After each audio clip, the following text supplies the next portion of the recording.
implied suggestion that he do something about the wine situation. Those who were available are who showed up to desegregate lunch counters and schools and marched on Washington. Being available might mean calling your representative about an issue that matters to you, or finding space for a displaced preschool in our building, as we did this week at St. Paul's. Those who were available and, as Reverend Baskin-Bell continued, were aware and alert, were able to utilize their gifts in service of something greater than themselves. Today, we might be tempted to look the other way, to tune out of the political process, to turn off the news and avoid it.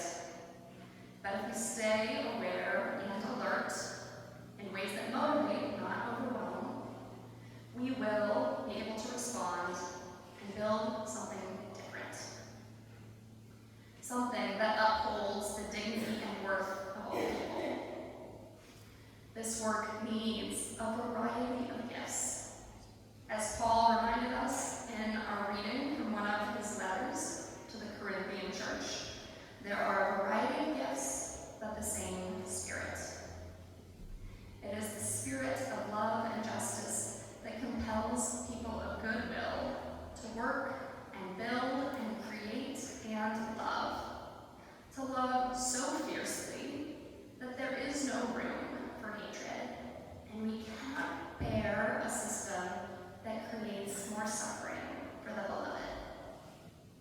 When we each use our own gifts, motivated and spurred by the Spirit of love, the abundance of Christ will spill over the rims of the largest jugs we can imagine, allowing all to rejoice without worry.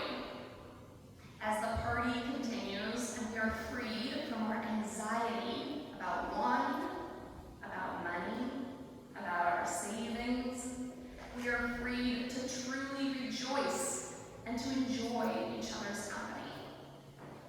The work of justice, mercy, and love is important, but so too is what it is for. Creating conditions where we can all